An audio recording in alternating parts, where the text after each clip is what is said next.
먼저 첫 번째 발표로 저희 경기대 다문화교육센터의 센터장님이시면서 경기대학교 경찰행정학과 교수님이신 황희갑 교수님께서 포스트 코로나 시대의 다문화사회 지역공동체 복합 안전 방안에 대해서 발표를 해주시도록 하겠습니다.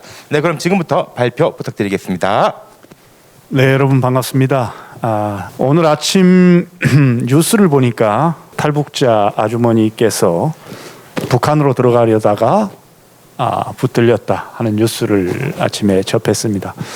그 이유를 아주머니가 설명을 하시는데 탈북자에 대한 편견 때문에 대한민국에 도저히 살 수가 없다라는 그 아주 강한 멘트를 하시더라고요. 아직도 우리가 그 뭔가 다름에 대한 포용 이런 부분에 있어서 상당한 문제가 있지 않은가라는 생각을 아침 뉴스를 접하면서 하게 됐습니다.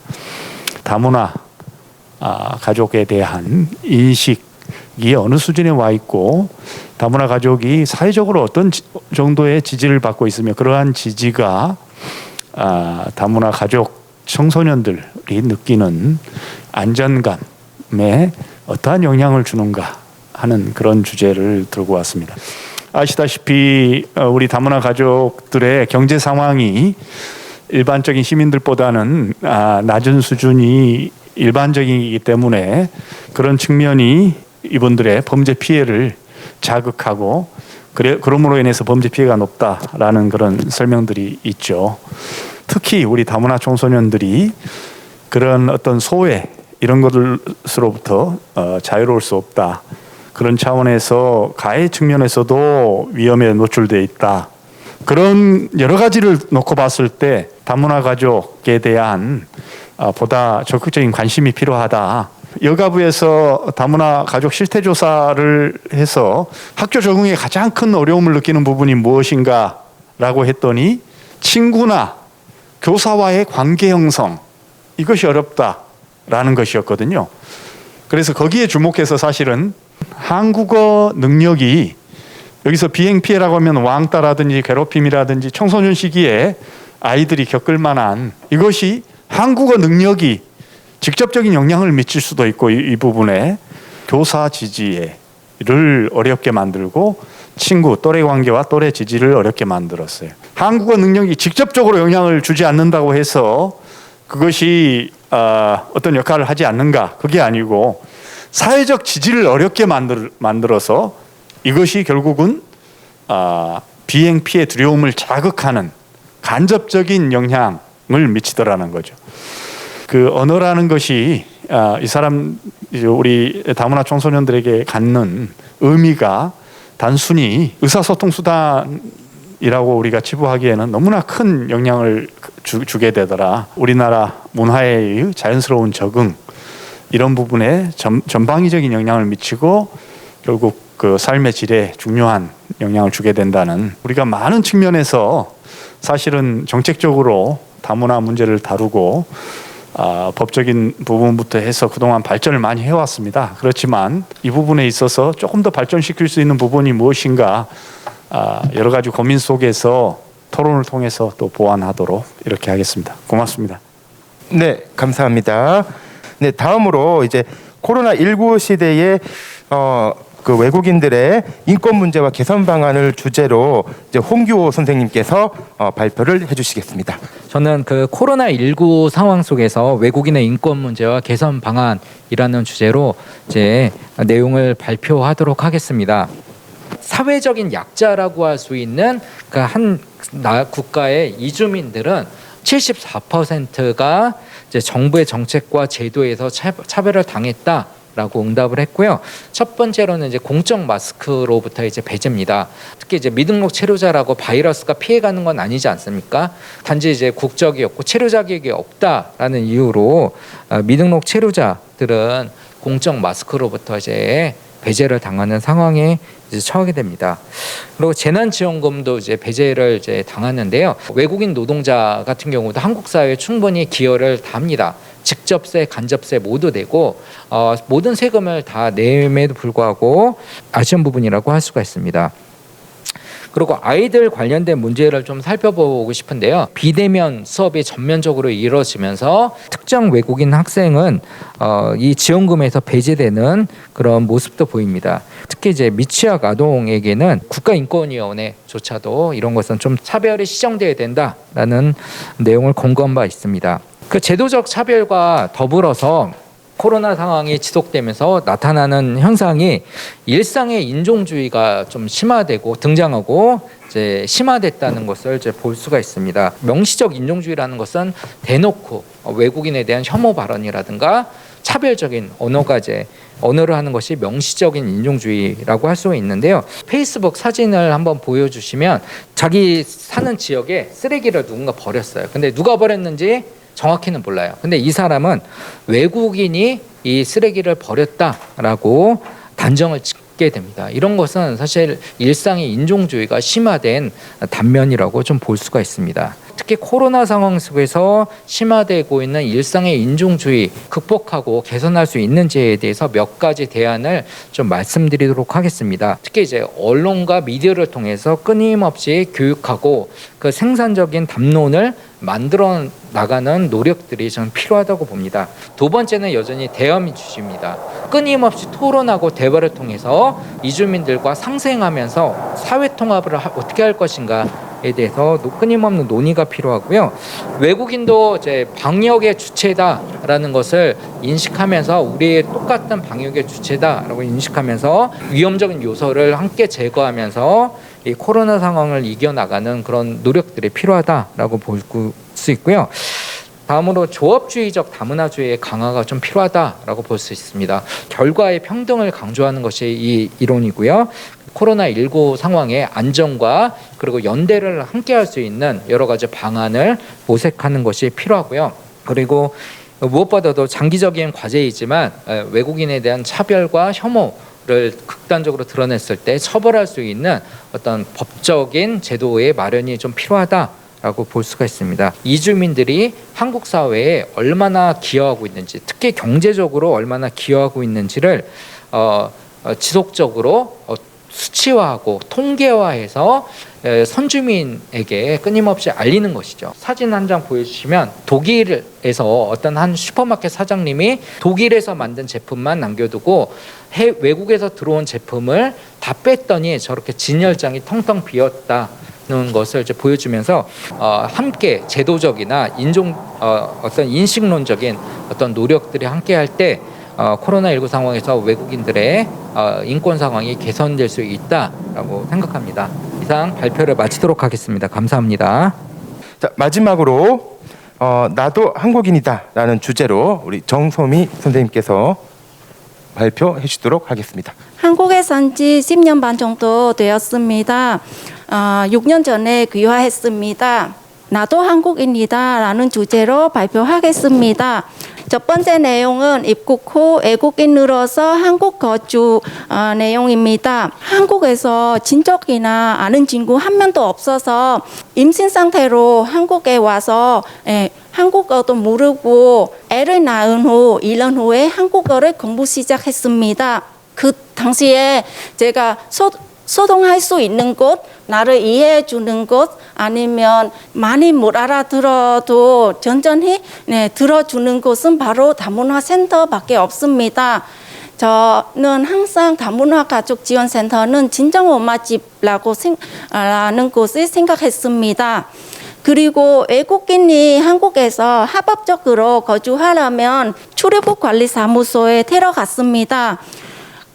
그때는 저는 여권을 두고 나갔는데 재료 기간이 지나서 20만 원 과태료도 냈으니까 얼마나 짜증냈겠어요. 그래서 저는 자증과 장소를 그때는 한 바가지로 다 먹었죠. 그래서 요즘 제가 통역 진행할 때마다 저와 같은 상황에 종종 해봤습니다.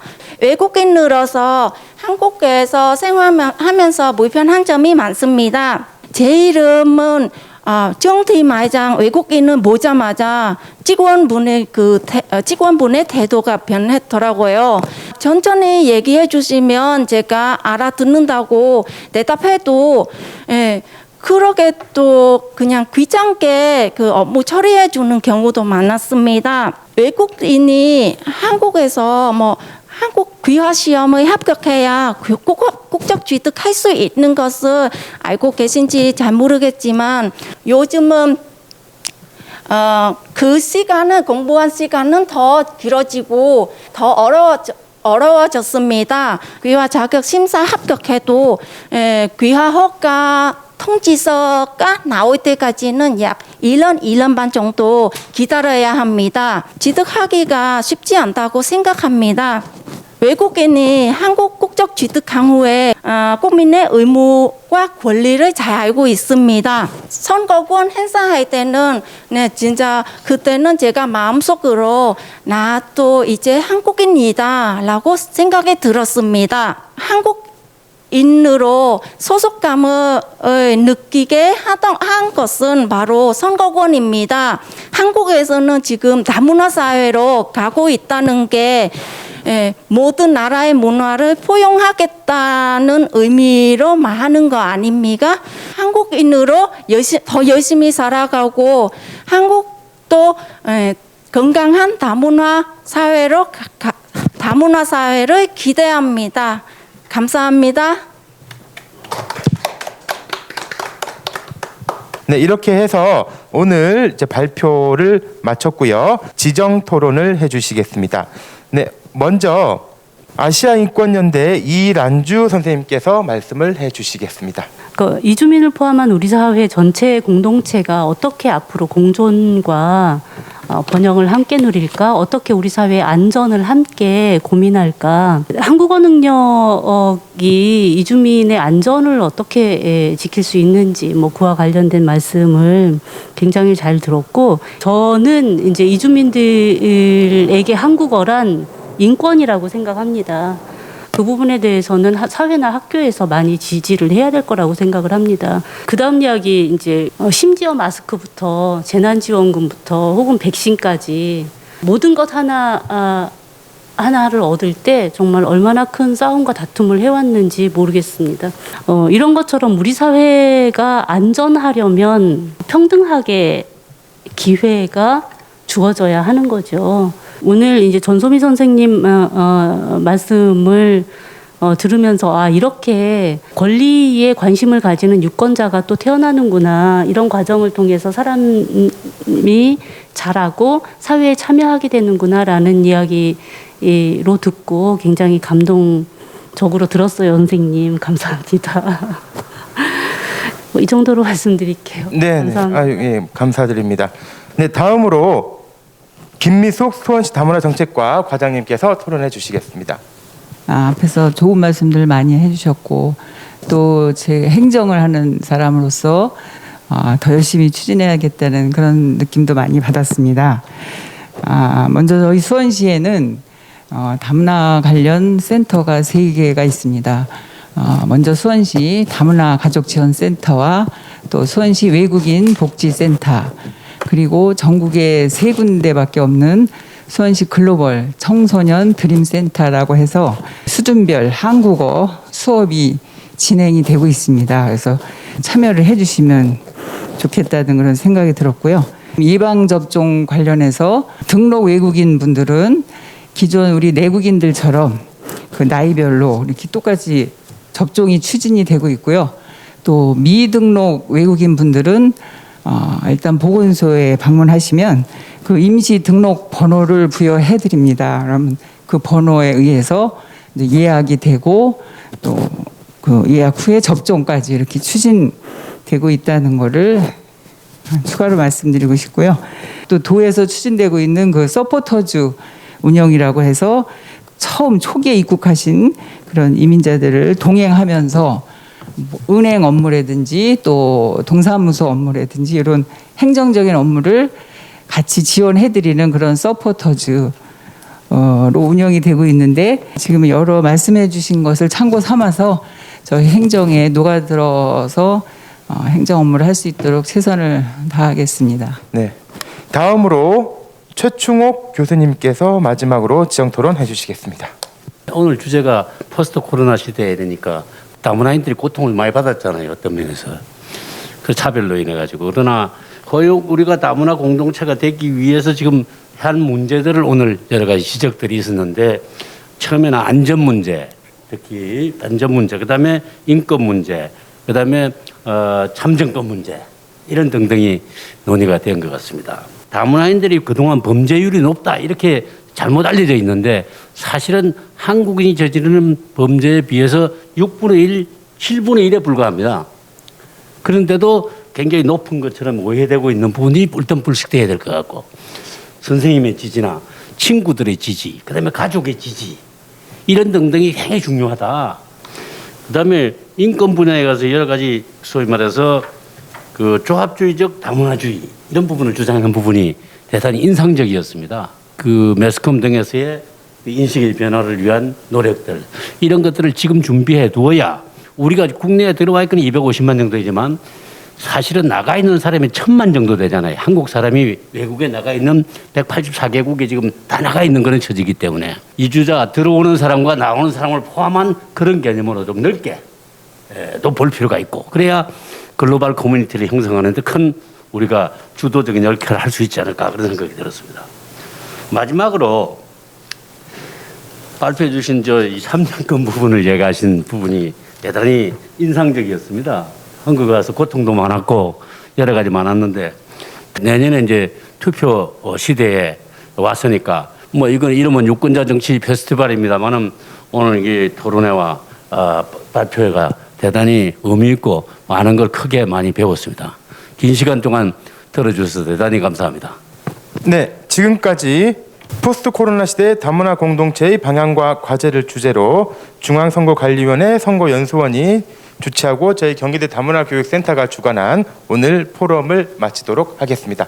지금까지 시청해 주신 여러분들께 감사 말씀 드립니다. 네, 감사합니다. 포럼을 통해서 그야말로 우리 유권자들이 그 민주화 또 정치에 직접적인 어떤 주역이 된다는 그런 느낌이었고요. 선거와 정치를 발전시키고 성숙시키는 그런 방향이 아닌가. 그래서 다문화 가족들 그리고 우리 탈북자 가족들에 대한 배려와 여러 가지 지지를 적극적으로 해주십사, 이런 말씀을 드리고자 합니다.